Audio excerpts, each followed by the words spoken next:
you know, cryptocurrency is what where I bring in. Okay, so that's about me. And now coming to Brian. Brian is a certified cryptocurrency and blockchain expert, and he's been in this field from the past 3 years actively, but has been researching for over 5 years.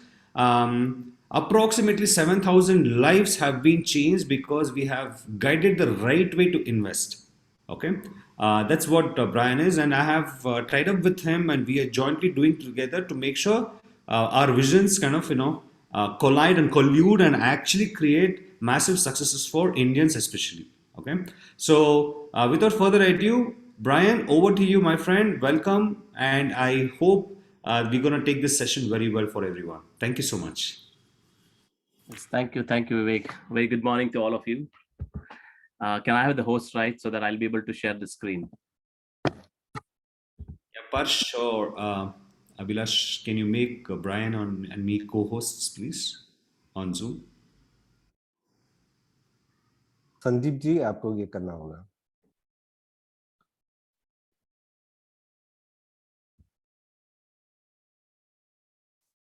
Anyways, thank you guys. Thank you, Vivek. Thank you, Brian. Welcome. It'll be a great pleasure to learn more about the crypto and the journey. And it's true, we need information and then use it well. So you guys can take it forward from there. Yes, thank you so much. And a very good morning once again to all of you. It's my pleasure to be here this morning, spend a little time.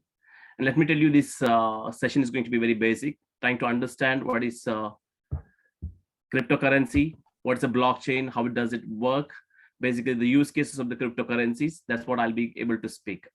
So if you want something very technical, I can change the slide, or this is fine, because this is all about very basic technical thing. Return जाएंगे तभी देखेंगे. अबे भाई. Okay, guys. So I think most of us, see, we are a crypto trading group. Most of us are quite well acquainted with crypto. But yes, it's you could brush through the initial information about what is blockchain and what the different types of tokens or different types of coins and assets. Yeah. Okay. Sure, fine. All right. Anyways, I'll cover up the basics first. Let me see. Based on the time, then we'll go for the expertise next session. Please, somebody can handle that co-host. Yeah, I'll just need all of them. Okay.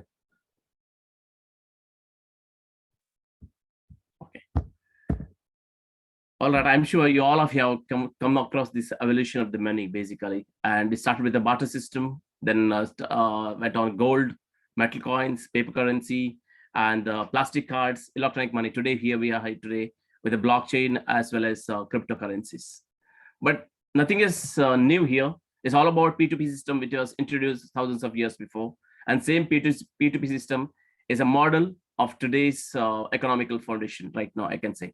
Because this blockchain decentralization all works on P2P system, where eliminating the third party, all kind of banks, all kind of mediators or manipulators, people those who are trying to change the things in the system, all those people will be eliminated. That's the basic agenda of this blockchain technology and using cryptocurrency to empower the world.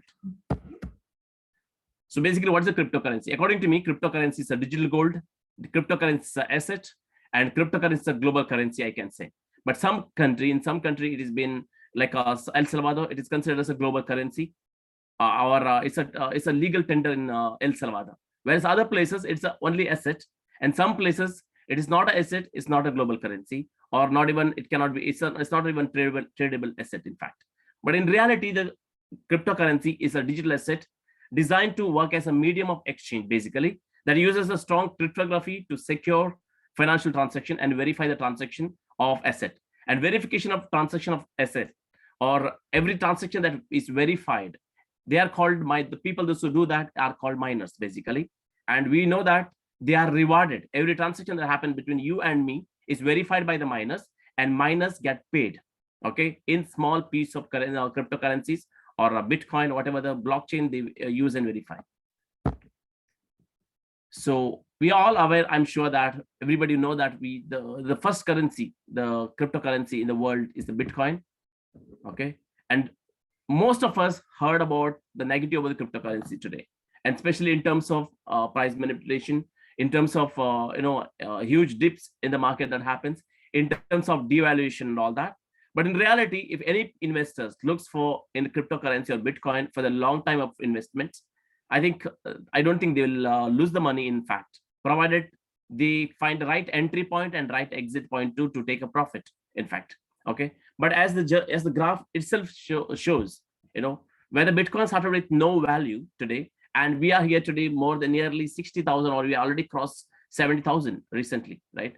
That is the power of this blockchain cryptocurrency, where the entire all the people together move together, and basically there's of course there's a high volatility, but still the low inflation, in fact, and it's growing like faster than the gold, or faster than any other asset classes in the world, basically.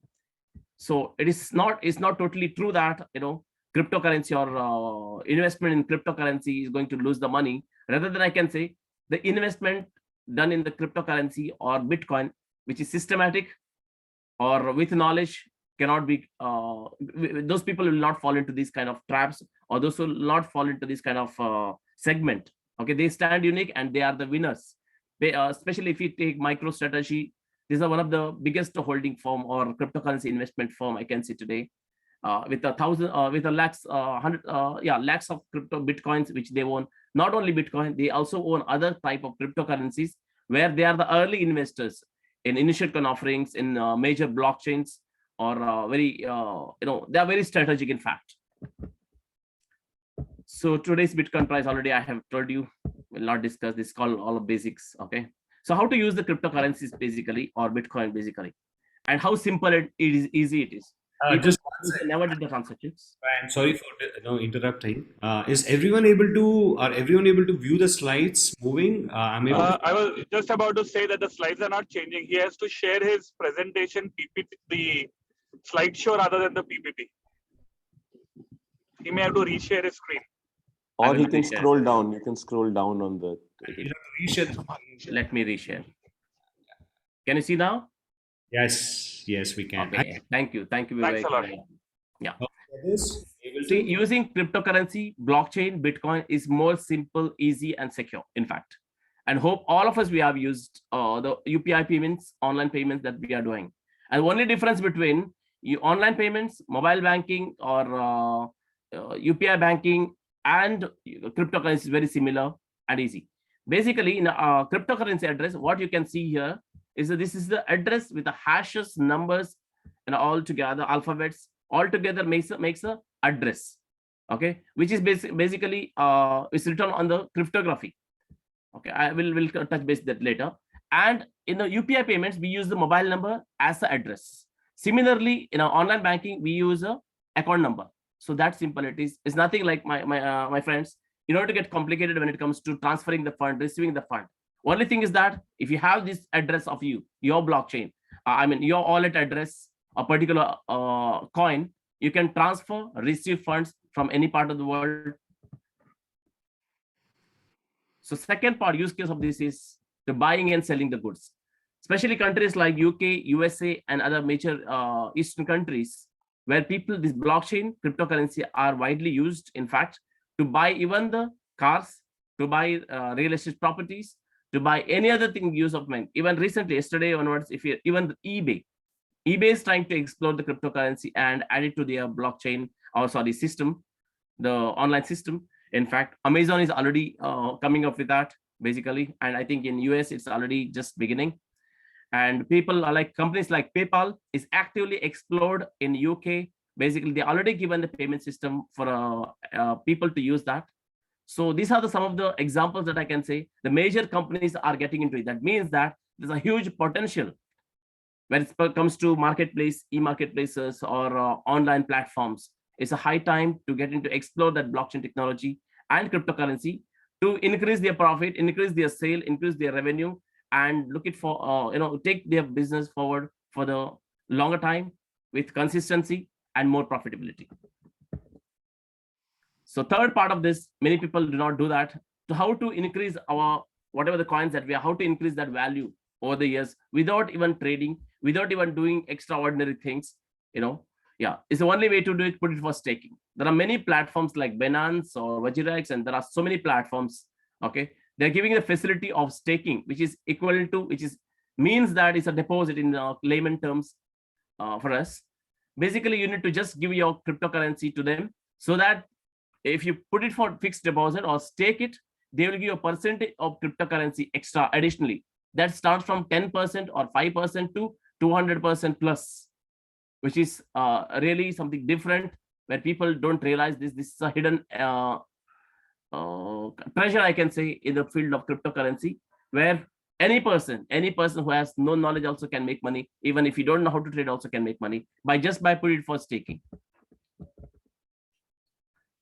So the third part of use case is that the trading using cryptocurrency or blockchain for the global trading.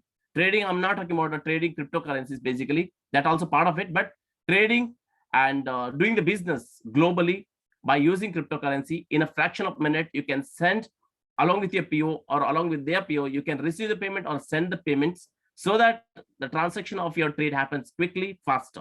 Okay, whereas in a normal system, it takes sometime a week or more than a week, and it needs a permission from the banks and approvals and so much stuff. But if it is regulation comes in India, all that can be fastened, and I think the special import export will grow faster because of this technology. And more than that, using cryptocurrency, we can do trade. We too can trade, in fact. But only difference is the normal share market works in the limited hours period of time. But the cryptocurrency market works 24/7 and it has a global exposure, in fact, in terms of trading. And every time we see volatility, the reason is that one of the reason is that for the volatilities, the different type of geographical time sense that we have right now, and every country wakes up different time, they trade at different time. So market remains active throughout the whole day and weeks and months. Okay, that's the beauty of the cryptocurrency, where anybody can go anytime, withdraw, deposit, stake, whatever they want to do it, without any banks, without any third party, without any mediator. That's the reason the cryptocurrency payments are more quick. Number one, it's more transparent. Number two, because of the blockchain. Number three is a more less fees, in fact. You don't have to pay huge amount of fees for that. Whereas I'll touch in the next slide for that. The next use case that we have in the cryptocurrency or blockchain is a lending and borrowing. And many people right now are struggling because due to the various reasons, they're not able to fund their businesses, or they are not able to fund their the personal needs in terms of emergency, in terms of any of the needs that they come across. They're not able to do it. Basically, there may be CIBIL score, maybe they don't have that capacity, collateral to pledge it, or they don't have proper documentation and all that. But when it comes to cryptocurrency and lending and borrowing, it's more simplified version of the whole thing. I think this is going to change the life of many millions of people, in fact, because do not need any CIBIL score or no particular identity here. Only they need is the collateral, that is a digital currency itself. Okay, and this is going to change the world. The reason is that many people have been looted today by the mediators or the financial institutions by misguiding them, by charging them huge amount of interest rate, huge amount of additional charges. Okay, if somebody takes a bank loan or for a housing loan for 20 years or for 1 crore, they end up paying more than 2 crores, I believe, today, because of that, the mediator, because of that middleman. But where it's in cryptocurrency, we can reduce that cost, and we can get the people have this financial lending and borrowing system at used by them for the lower cost, quicker, and without any hesitation. So how does cryptocurrency works? The basic fundamental of the cryptocurrency here today is a blockchain. Without blockchain, cryptocurrency cannot exist, and without cryptocurrency, blockchain cannot be utilized, used securely, or in a right manner. In fact, is a blockchain and cryptocurrency both are attached to each other because of the decentralization. It doesn't mean that all the blockchain technologies are decentralized. Some of them are semi-decentralized, some are fully decentralized, and some are partially, and some are centralized. So we should be very carefully paying this attention, this particular note. We need to really, as investors, We need to give more importance for the technology. It's the security of it, the decentralization of it. That really makes a lot of sense, because otherwise we see a lot of people, a lot of blockchain companies have been hacked today. A lot of big exchanges have been hacked today.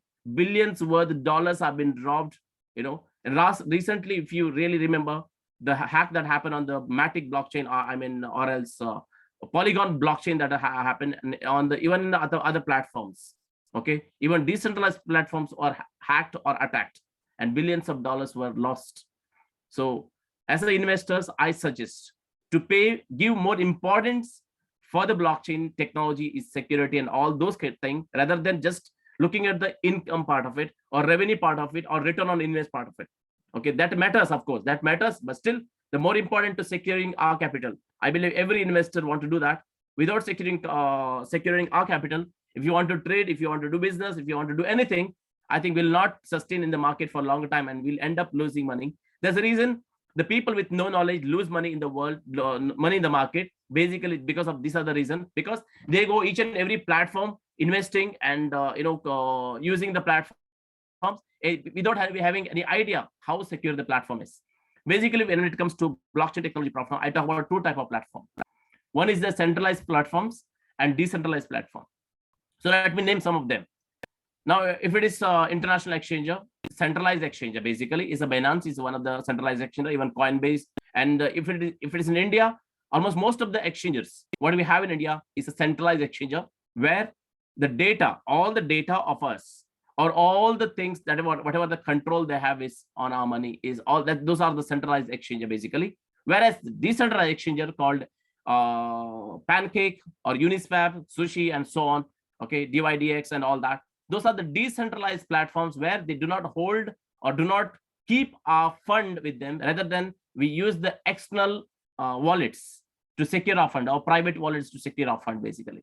Okay, so I'll talk a little bit about blockchain technology and how does this work internally.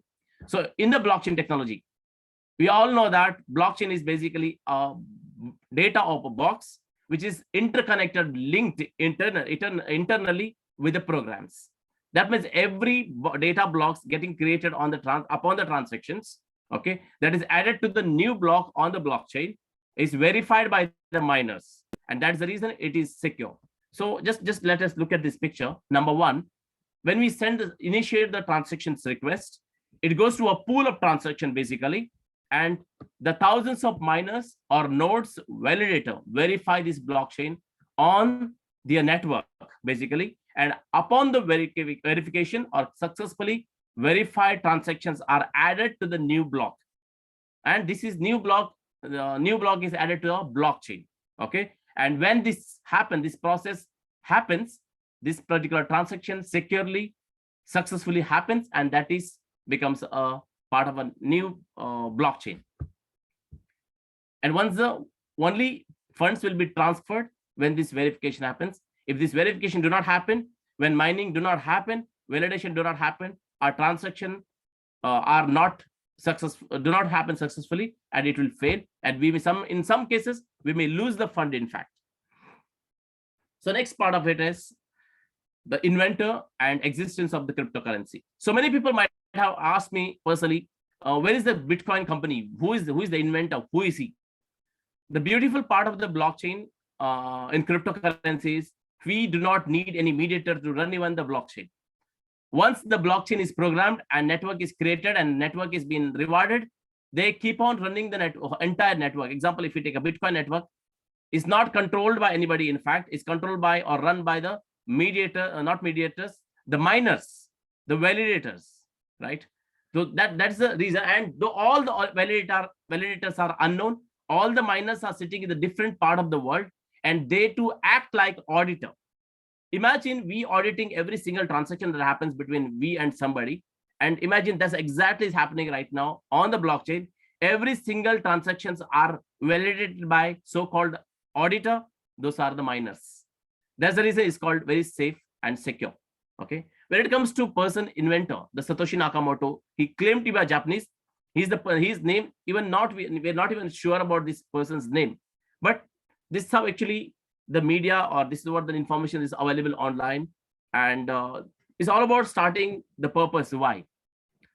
The blockchain or Bitcoin or global currency was started with the intention, single intention, to eliminate all the mediators and give the power of economic to the every person, single person who becomes a part of it. And that's the reason I think is this particular blockchain is really empowering and helping people by eliminating those mediators.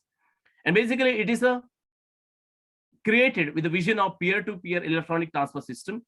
And even though not only Satoshi Nakamoto, even 1980s, okay, even much before that, the cryptography was used. Electronic money transfer also was existing, and it has been used, but not successfully as like Satoshi Nakamoto did it. Okay, but I'm sure we all are empowered today. We are changing our lives by, especially me. I've been investing in fully or very practically in blockchain. I to do trading. I to do the long-term investments or strategic investment that I'm having it myself.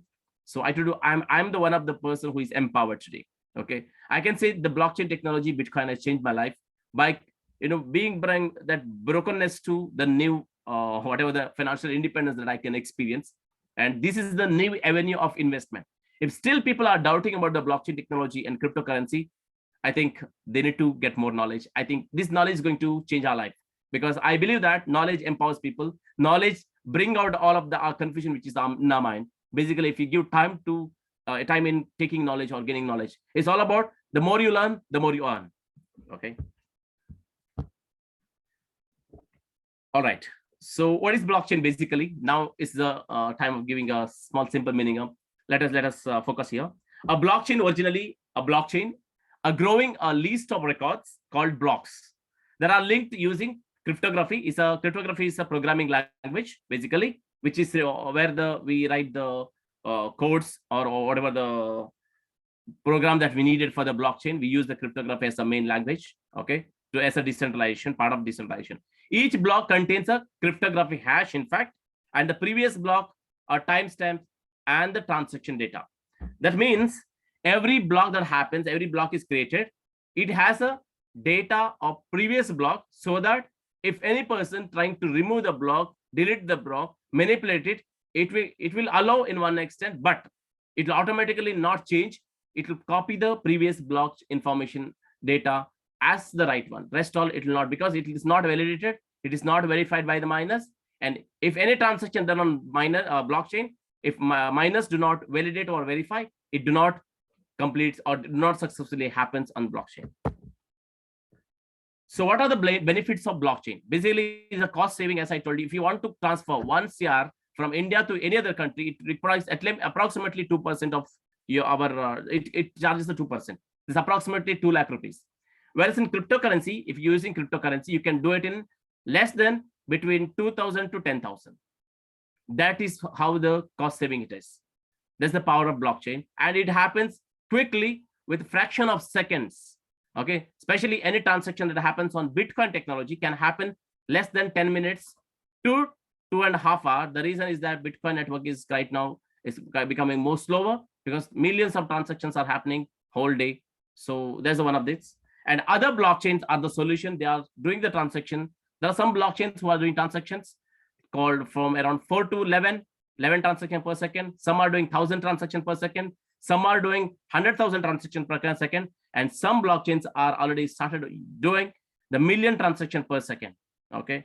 And this is what we need. This kind of speed is needed in the world. The transparency. Every transaction that happens on blockchain is visible, is transparent. So let me show you live how transparent this is.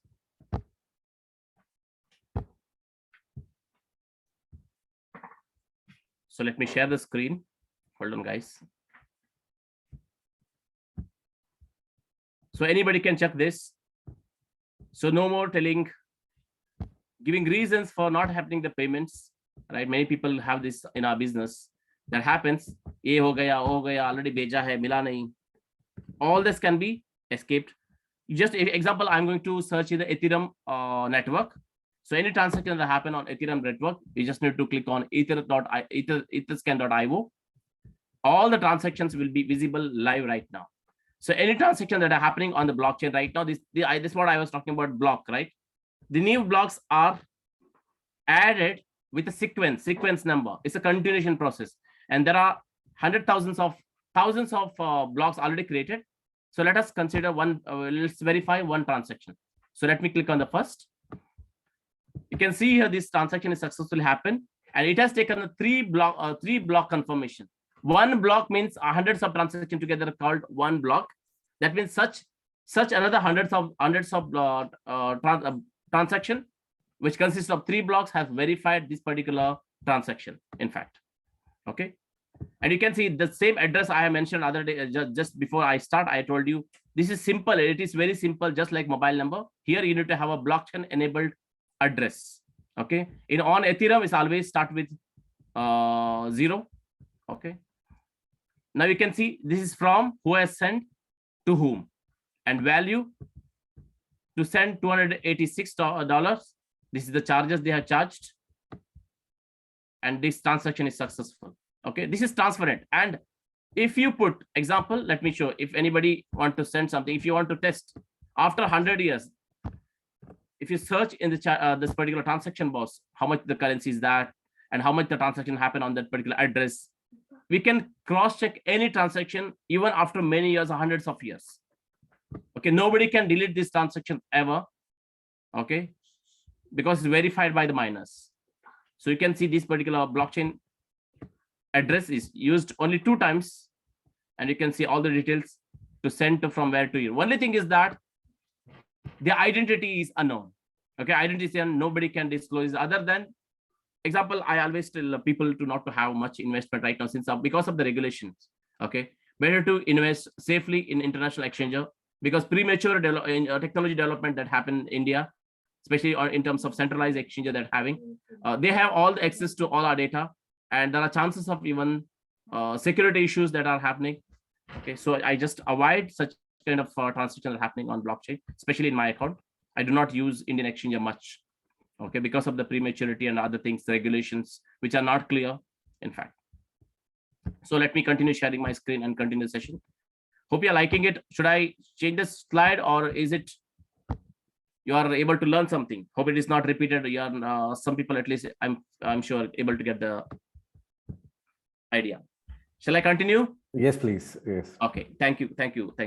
So I was talking about the security part. As every particular transaction that happens, as I told you, there are 2 types of blockchains: centralized and decentralized. Doesn't mean that every transaction happen on the blockchain is secure, provided if it is not centralized.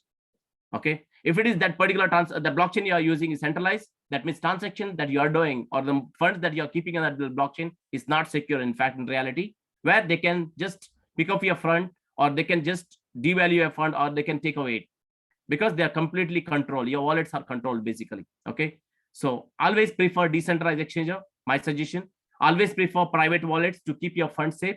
And the third parties, always use the regulated exchangers, basically globally regulated exchangers, to safeguard your fund. Don't go behind the huge profit by the centralized exchanger or centralized platforms. Okay, you may end up losing your capital. Next is all man-made and mistakes and frauds can be avoided. Thousands crores of fraud that happening right now in the banking system can be directly eliminated by using the blockchain technology. And I'm sure the HDFC, SBI, and some major banks have come across and started already exploring the blockchain technology to be part of their payment systems. So that's a good move from the Indian bank or Indian banking system. And they themselves have created an organization of blockchain users in the banking system. So more than it's a convenience, where you can do transaction any point of time, let it be day or night or any time. That is the convenience. And you can use this cryptocurrency, blockchain technology and cryptocurrency by traveling any part of the world. You do not need to exchange your money to travel to US anymore today. Just go there, scan your particular wallet that you have, you get a cash, you get $1. So that easy, convenient. So that you save a lot of money, in fact, by giving to those exchangers, the mediators, and all people whom we are spending, and in thousands of dollars are going through in their pockets. All those can be eliminated, and I'm sure people those are using it, especially me, I have used personally, and I'm still using it for peer-to-peer transactions and also on. Okay, even in my business I use this. Okay, let us consider type of blockchain. Many people are confused sometimes or do not know about this particular aspect. Okay, There are various type of blockchain systems or blockchain technologies in the world. Various. There are hundreds of blockchain available in the world. But the only thing is that today is the competition not between the Bitcoin or Ethereum or other cryptocurrencies. Basically, the cryptocurrency, the competition is going to be between the blockchain to blockchain. Maybe blockchain, the competition happens because of its nature of blockchain, that is the centralization, decentralization, the security again, the transaction fees, speed of it, and programmability, how programmable that particular blockchain is. In all those based on some criteria, the competition is going to go hard and not going to be that easy. So be careful when you're investing in particular blockchain, which has no scalability, which has no transaction speed, which is costing you more. In a long term, it might hamper your returns. Brian, you have not shared the slides, I think. Thank you. Okay, so I hope you have heard my voice, and let me continue from where I have stopped. So let me talk about Bitcoin technology. See, always it's very simple. We need certain things to run a blockchain or cryptocurrency. First thing is that we need to run a cryptocurrency. We need a network of computer. Okay. Second thing is that the people to verify the data, that is called the miners. Okay, these are very important. Third party users. If we have these three things, we can run blockchain cryptocurrency successfully. So whereas in the case of Bitcoin, it is only we have just a ledger. It's a Bitcoin blockchain is a simple ledger. Okay, and most decentralized cryptocurrency or most decentralized blockchain actually, in fact, because of everything happens because of miner and validation. There is nothing happens apart from it. Okay, and more than that, the only problem with this is the speed. The speed of this particular blockchain network, that is Bitcoin network, is 4 to 6 transactions per second. This is one of the disadvantages right now for the current situation, because hundreds of thousands of or millions of people want to use this particular blockchain, but problem is they are not able to do it. And sometimes for me, it takes around 4 to 5 hours or more to complete a transaction to send my fund from my wallet to different wallet because of the speed. And so many people are doing the transaction at a time. And over the years, it's going to, waiting period will be more. So what is the solution? And more than that, the cost of that particular transaction is increasing because value of the Bitcoins are increased and cost of the transactions are increased. Okay. And blockchain rewards are decreased. Basically, earlier they used to get around 50 Bitcoins for every block formation. Every 10 minutes, so many Bitcoins were added to the network. Now it has reduced to around 6. Okay. Around 5.5 or 6 Bitcoin per block as a reward. So it decreased, so cost also increased, in fact. So second part, let us take Ethereum network. Ethereum network has a unique feature, in fact. Okay, it is just like it was started with a proof of work, just like a Bitcoin, but now they are under the process of migrating from proof of work to proof of stake. Okay, they want to they are also started with a similar like why do we need this Ethereum? The basic of them is basically they want to increase the speed, and decrease the cost and have a secure network. Third, again, they are looking for programmability or upgradable, where you can build any application on the Ethereum right now, whereas in Bitcoin, it is not possible. What we can do in Bitcoin is we can copy particular whole program, the whole Bitcoin program, we can copy it and rebuild it. Whereas in Ethereum, in order to do that, where you can, without copying, you can copy, of course, but we can build any application that we want on blockchain platform on Ethereum. That's possible in Ethereum. But there is, again, the problem is, since more and more people again started using Ethereum, the transaction speed was not still sufficient, because whereas in Ethereum right now, it is around 40 transactions per second. Okay, 40 transactions per second. And they are claiming and they are trying to scale it to up to 100,000 transactions per second in the coming days or weeks or months or years. Okay, depends when they are going to complete this migration, when they're going to complete this development of this particular blockchain totally for 2.4. Okay, hope you are able to get it. And more than that, when it comes to upgradable, okay, it's not that easy to upgrade because of certain disadvantages that technology has. And this particular blockchain uses a solidarity program, which is very unique in its nature and safeguarding and securing the blockchain. So let us consider the third part of it, that blockchain type of blockchain is maybe EOS. Let me consider EOS, but not necessarily, my friend. It's not necessary that whatever that blockchain I'm referring to, you must go and invest. Okay, but what I'm trying to say, I'm trying to give you what actually you need to look into it when it comes to blockchain. Don't now to think about cryptocurrency. Think about more deeper in blockchain. As I told you, competition is going to be between blockchain and blockchain.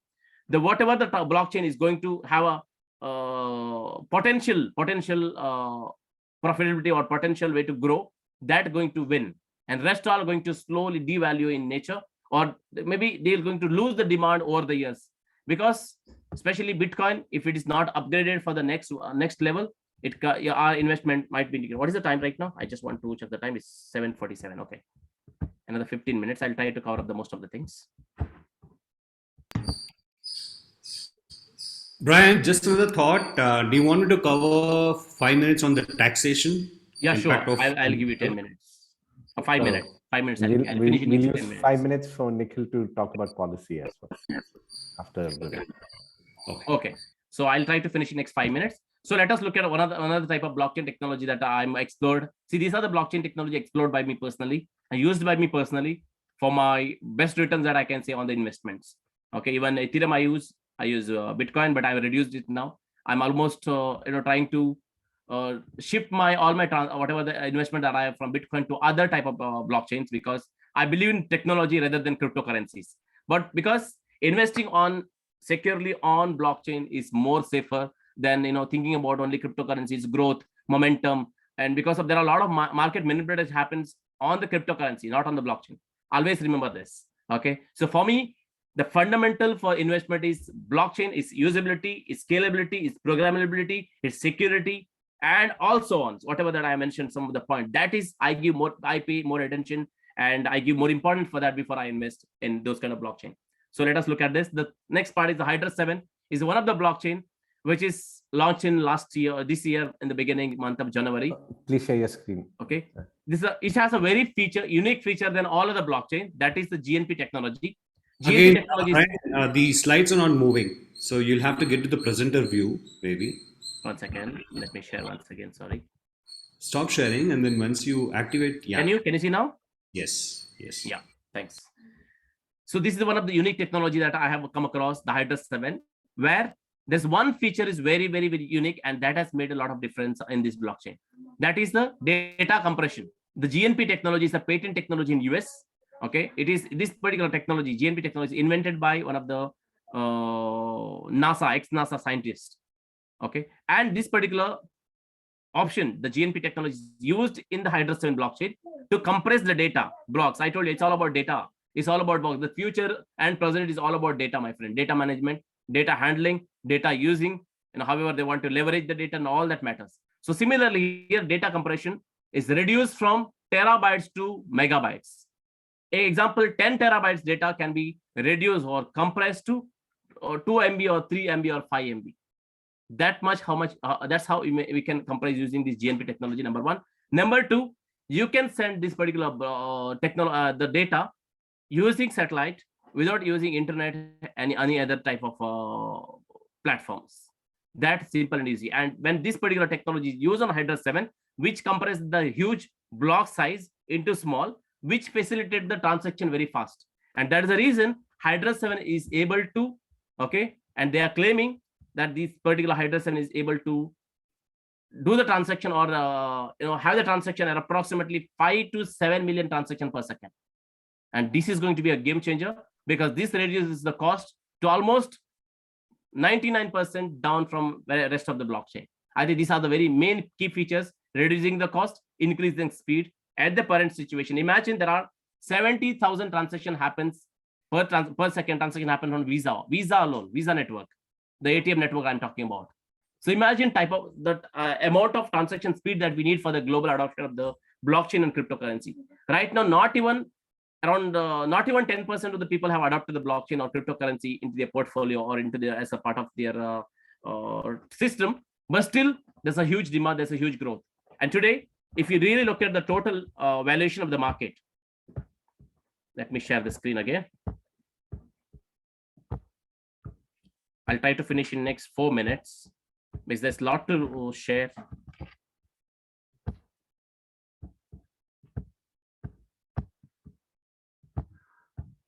Okay.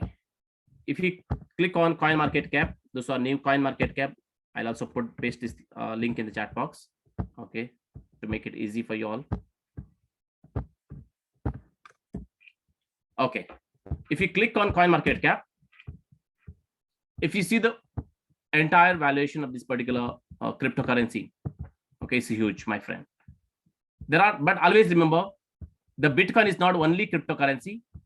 There are 14,827 tracked cryptocurrencies, but doesn't mean that all are secure, all are safe, all are going to give you huge return. The key of the success in investment cryptocurrency, only have in your portfolio 5 to 6 type of cryptocurrencies only, which are fundamentally strong, which are scalable, which are faster, which are all the feature I have explained, which come under that criteria.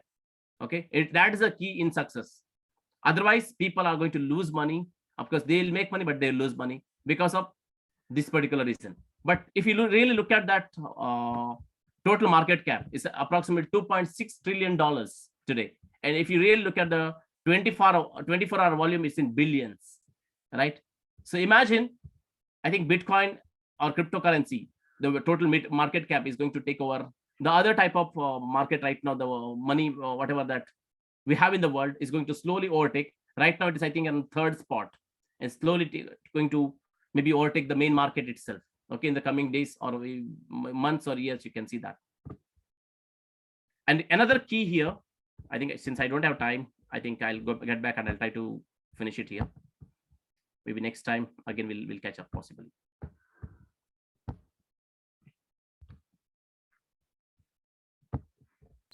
What we can do, Brian, is one of the question asked is, I have put it in the chat window. As the government is going to regulate the crypto in India, is there any app where we can start trading in which Indian government interference is not there? Okay. See, there are two type things that I suggest for all of you. The number one, always use international exchanger so that it do not come under the regulation in India, but your funds will be safe. And always try to, when you are using for trading, you can use that. But try to have, if it is a huge funds of millions of dollars, I suggest put it in your private wallet. Okay, number one, where nobody will track you.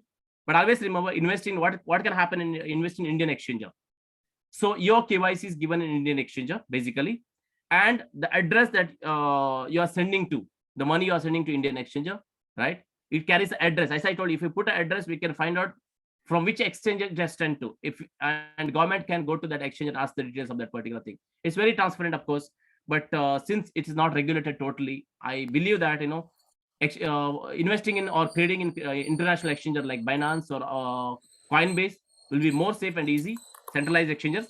If you want to use decentralized exchanger, maybe Uniswap, Pancake are the one of them, which I also use personally for as a decentralized part of it. So nobody can hack my fund and securely. Number two, I was talking about always try to invest more on initial coin offering. Initial coin offerings there are many initial coin offerings, some are frauds. So stay alert, be careful. Don't simply dump your money into, because of course, we are all greedy sometimes. We are all sometimes fearful. But I suggest always think long time. If you are thinking long time as an investor, want to have a wonderful time, choose the initial coin offering with a blessed technology backed. Okay. And that is going to change your entire thing. And where example, just imagine Ethereum. Ethereum started with just simply hardly 0.15 cents. But today Ethereum is costing more than $4,500. Imagine. Just 4 years before, not too long, just 4 years before. So it's all about long term. It's about early investors. Better to invest early, explore blockchain, but focus on fundamentals, that is technology. Okay. Without this parameter of technology, don't simply invest on any tokens. My suggestion for my friends. As I told you, there are 14,000 plus, and all are not coins. The difference between coin and token are very simple. Let me clarify to you today. The coins are called, the technology has, example, any coin has a technology, and that coin becomes the native currency of that. That is the coin. And coin or tokens which are built on others' technology. Example, I am going to build a Brian coin, and it's built on maybe Hydra 7. It is not coin, in fact, it is a token. I do not have complete control over the things. Okay, what I can do is only I can distribute, I can use it for exchanging, I can credit, I can create some kind of a application to use it as a use case only. It doesn't mean that my the moment I have a cryptocurrency, anybody can become a millionaire or billionaire. But the potentiality is, if you explore it. If you put this investment into secure blockchain, I mean, blockchain enabled, blockchain based cryptocurrency, there are all potential and chances to grow your income or money faster. I think there's no much time. I have Sure. my time. I think, yeah, I know, it's okay, Brian. So basically, as a summary, the ways to make money in crypto is that you can trade in it, you can buy coins, you can sell coins, you can do mining, right? You can become a miner. And the next is thinking long term as an investor and investing in via ICO route, which is similar to IPO, but in the cryptocurrency, it's called initial coin offering. The only struggle and a bit of a research is required is to find out the right ICOs. There are more than 100 ICOs which is coming up every day. Okay, for example, last night this early morning at 4, I was chatting with someone who is coming with their own for VCs, especially for VCs and angel investors, a blockchain powered technology. And he's coming with his own coin for that, and I'm having a discussion with him around that. So it's just that we need to be a little careful. And so Abhilash, how are we on the time? I just wanted to take, I had some slides I wanted to share about the taxation. I think, but because of laxity of time, if you would want us to, have a separate session, we can do that. How long would your slides run? 5 minutes? 10 minutes? I'll do it in 5 minutes because I think all of us are informed guys. Yeah, right? Is it okay? Yeah, just go ahead. Okay, thank you. Brian, is it okay? Yes, Barry, go on. Yeah, thank you.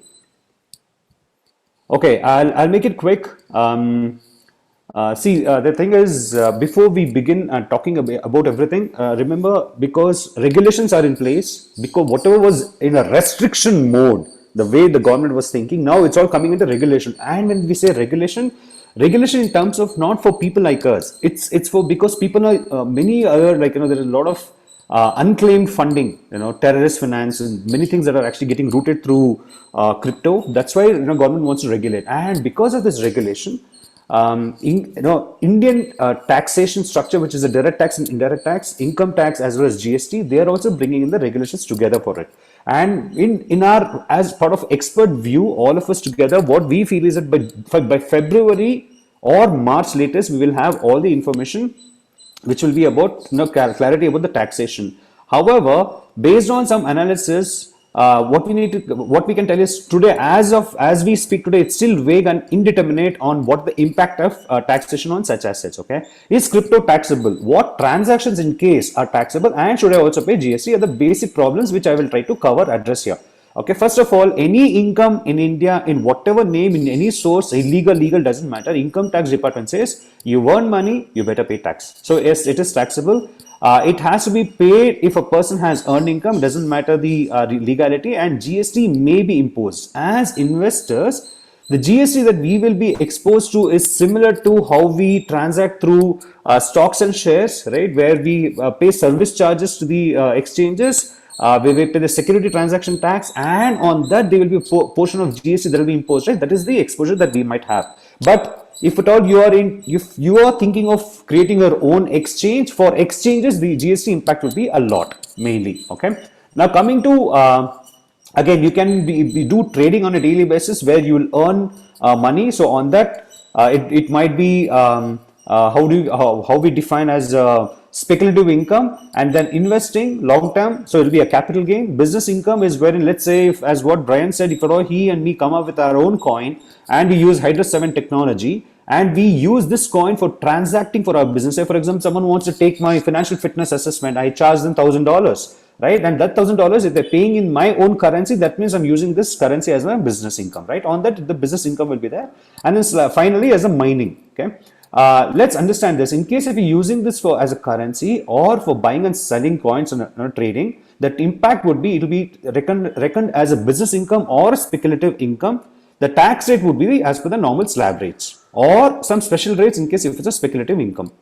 In case if any of you are investing for long term or short term, which is period of holding might be 1 or 3 years, upwards of it will be a long term, lesser than it will be a short term. In that case, the profit, the gain would be like sale price minus cost of acquisition minus commission and brokerage, and the tax rate Perhaps could be long term would be at 20%, short term would be as per the slab rates or special rate in case if the tax department imposes a new rate structure for this. In case someone is into mining, please understand this. It does not mean that it has to be a business income. It can be income from other sources, or also it can be a capital gain income depending on the nature of the transaction out there. Again, profit made from block rewards minus cost of running those nodes. It will be the tax rate depending on the type of income that we take as a nature.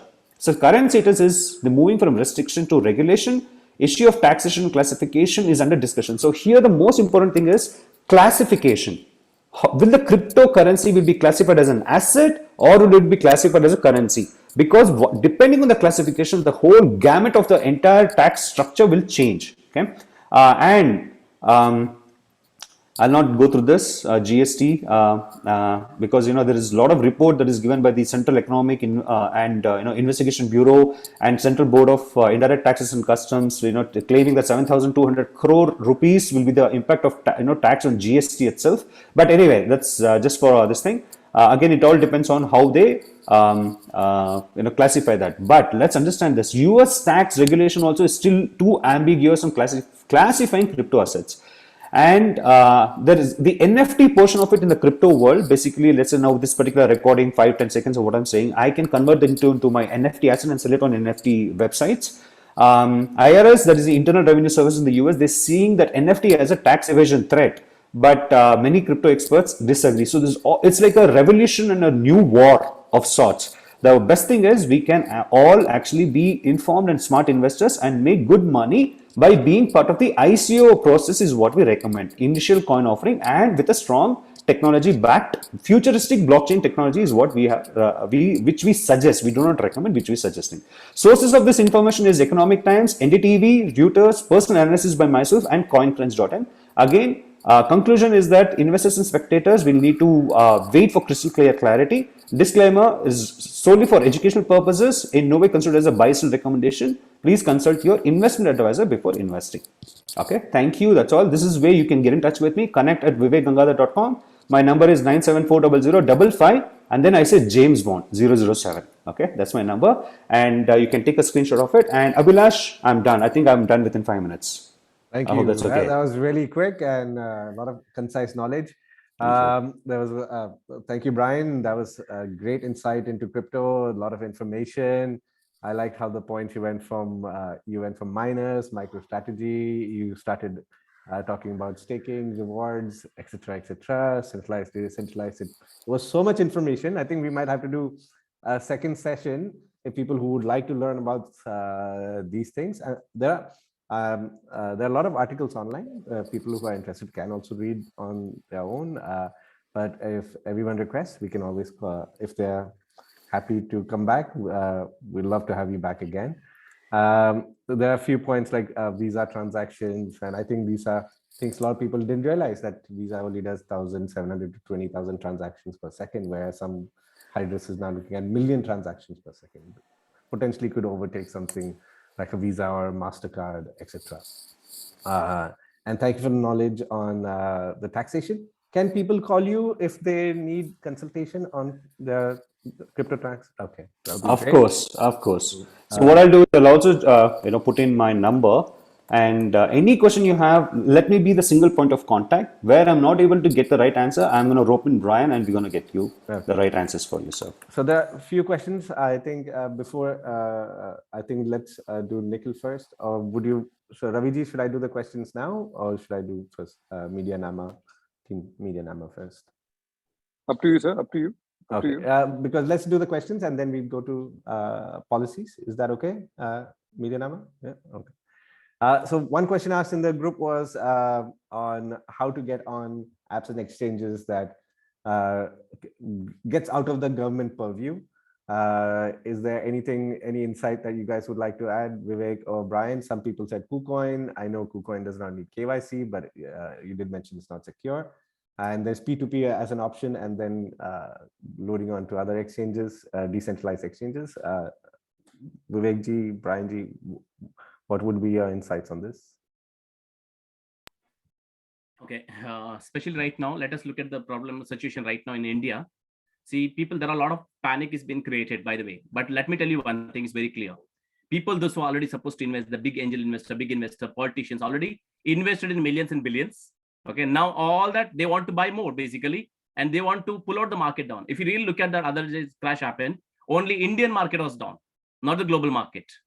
Okay, what does it mean for us is anybody, all got people, all the retail traders went into panic. They tried selling everything, whatever they had, and imagine dollar falling at less than 60 per dollar, 60 rupees per dollar. It won't only happen when there's a huge demand for rupees and less demand for dollars. Okay, that means that only these are about retail people are not stable. They don't have this knowledge, and there are a lot of apps are coming up. They are making everybody to invest and lose money. And one day is going to be only the investor, the long-time investor are going to win. Okay, otherwise it's going to take away all their money. So my suggestion, think long time, invest in ICO or something, but don't invest on Bitcoin or Ethereum right now. There's two things you need to remember. There is something called in Bitcoin, entry point and exit point. There is a buying zone and selling zone. If you do not consider those two things, you will not see the great returns that you are looking for. So always, maybe this actually you have 2 days training. The 2 days long training is about all technically. That's what actually I speak on that. This is actually basic than the less than the basic. Whatever. There are some questions I'll answer quickly. Bigel want to grab corner. Yeah, that's right. Sure. That's right, Hemant. You're right. What's the name of the blockchain Brian talked about? That's the Hydra 7. Yeah. And I think for everyone here, some are new, some are expert level, some are just going to dip their feet into crypto. I think you should just, what is the benefit of a cold wallet or storing your wallet, and how and what should they buy? Yeah. Okay. The cold wallet means a wallet which are not connected to the blockchain technology live. Okay. And the hot wallets are basically all the exchangers. The centralized exchangers have a wallet inside. Those are called hot wallet, where the exchanger or any person can access your wallet. The chances of getting hacked or taken out your money is more in hot wallet. And when it comes to trust wallet, it's a cold wallet basically, which is not, it's a third party wallet. It's an additional application which secures your fund and keeps your fund safe. Okay, that's the difference. And there are many types of wallet. In fact, with the browser-based wallet or like MetaMask. Okay, where it's just funds are more secure because you don't store these things anywhere. But only thing is you have to take care of the private address. Okay, I think there's a lot to go on that. Hope I have answered your question. Yeah. P2P transactions and how do they benefit us? And how can we use them in India? Okay, P2P transactions are already started in India right now. Just whatever that we do, using PhonePe, Google Pay, Paytm. This is the little more like a higher version of P2P, I can say. But here there is a mediator. Okay, but if you just think, imagine the Paytm is not there, but only technology is there. That's the only difference. Like P2P is directly only technology based transactions, but whereas in right now in India is a mediator based and technology based in transaction that's happening. So right now what I can say, even Paytm is going to implement, as per the news that I have, is going to implement a P2P system or a payment gateway through cryptocurrency, where people Paytm becomes where they just provide the applications or a space for you to do transaction, and they get a paid small fees of amount for using giving that technology through application. Okay, thank you, Brian. Nikhil, I think it's your turn now. I'm going to be very, very quick, Abhilash. So, look, there are 3 things that we know about crypto regulations in India and how policy is shaping up. Firstly, very, very clearly, banks and the Reserve Bank of India don't like crypto because they lose control. So cryptocurrencies are essentially created to undermine the traditional financial economy and make it decentralized, which means that the central bank will have no control over transactions, payments that are taking place. And decentralized finance is something that all federal banks don't like. That's why, even though the RBI Governor Shaktikanta Das a couple of days ago spoke about the fact that that India is not going to ban crypto necessarily, but he also said that this basically takes managing the economy out of the Reserve Bank's control. But globally, this domain has come up essentially because of the US government, because the US government had it largely controls global finance, where it has been able to, increase liquidity in the US market to reduce the impact of, for example, events like COVID or even the 2008 financial crisis. So, because of of how central banks have, and also because how they've some of these policies have actually protected the top 1%, and effectively because of the decline in the value of the currency hurt the poorer sections of society. There is almost like a rebellion that's taking place through crypto, and governments and central banks don't like that. Let's not forget that the RBI didn't just ban crypto in 2018 before the Supreme Court order overturned it. This year alone, starting about March, April, May, um, it sent informal signals to bank to prevent transfer of money from Indian bank accounts to Indian exchanges. And as you can see, one of the biggest impact there was on UPI, because UPI is something which a lot of young people use. And more and more young people, college students investing in crypto has been a concern for the RBI. So they can't formally tell banks because there is no law and there is no Supreme Court order, but informally, you've had HDFC, ICICI preventing transfer of money in many cases. Banks that had shut down services include HDFC, Access, Kotak, IndusInd, ICICI, without giving any reason why this transfer is not being allowed. So I'll get back towards what the impact is going to be, but the challenges that governments face while regulating crypto is, frankly, the fact that the biggest problem that they're facing is around terrorism. I know of many crypto company CEOs, exchange CEOs who've had to travel to Kashmir, travel to also Hyderabad, um, along with the enforcement directorate, to answer very tough questions on uh, essentially terrorism financing taking place.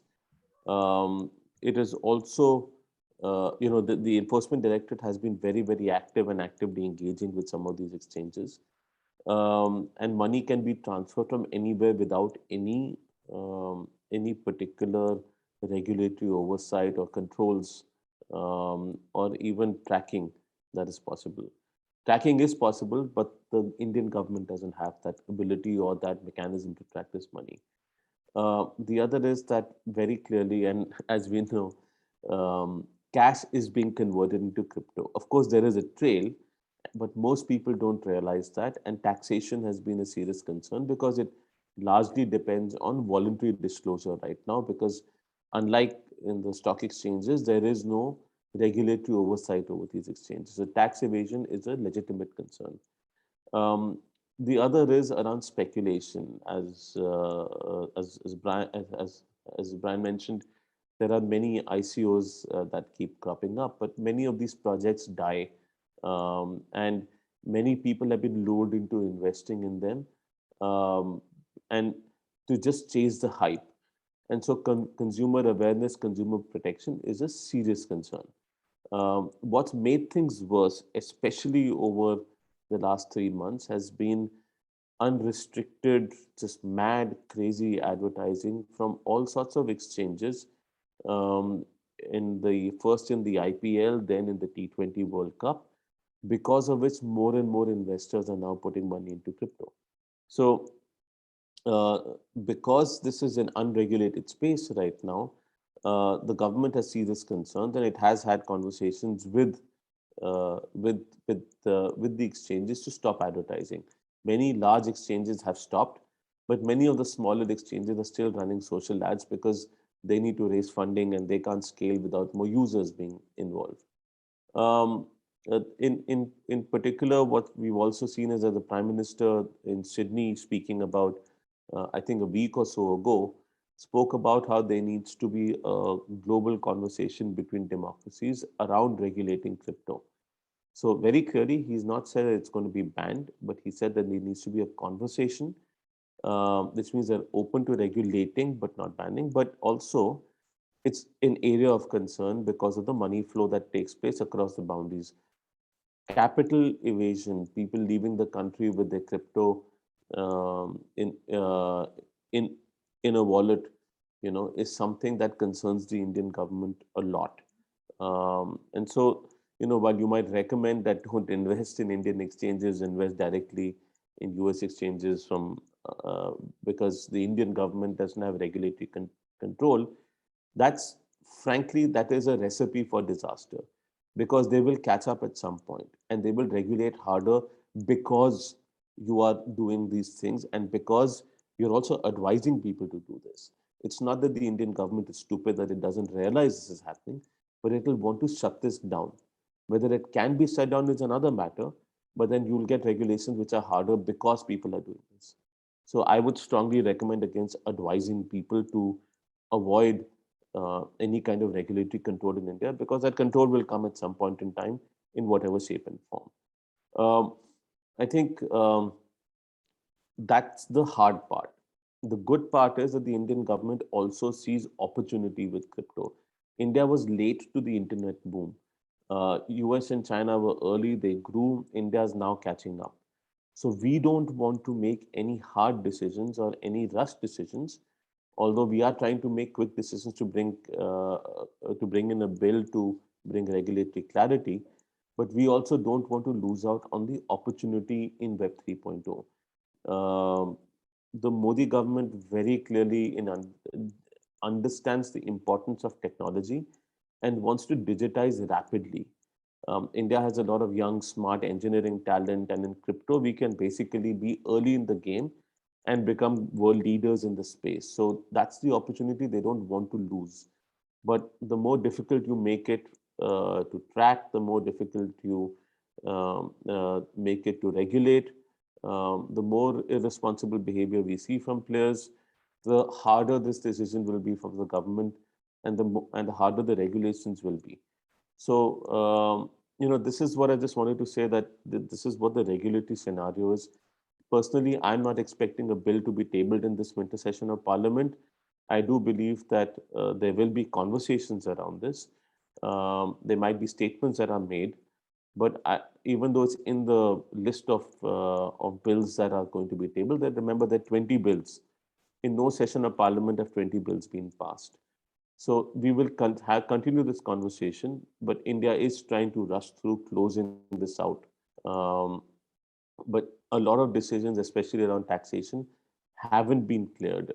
On monitoring taxation, haven't been cleared. On who's going to basically take control and manage which regulator. Is it going to be SEBI? Is it going to be RBI? Is it going to be a third regulator specifically for crypto? Who's going to manage this is again not very clear. The big priority on the tech side for the government is the personal data protection bill, not the crypto bill. So even if the bill does get tabled, it's not going to be debated much. It's going to be passed quickly. So you will be left with what you have been left with. So that's basically what I wanted to share about the broader scenario.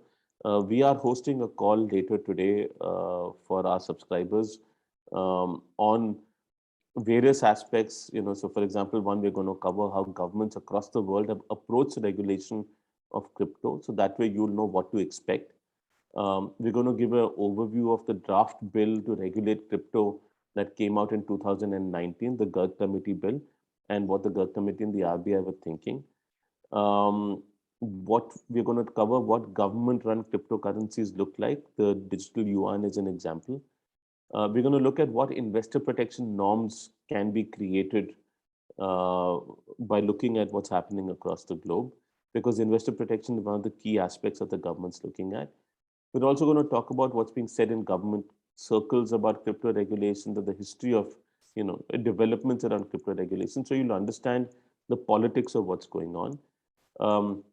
We'll cover challenges that investors can face. We'll cover what are private and public cryptocurrencies, an area which has been of much debate, and also who's likely to be the regulatory body for crypto.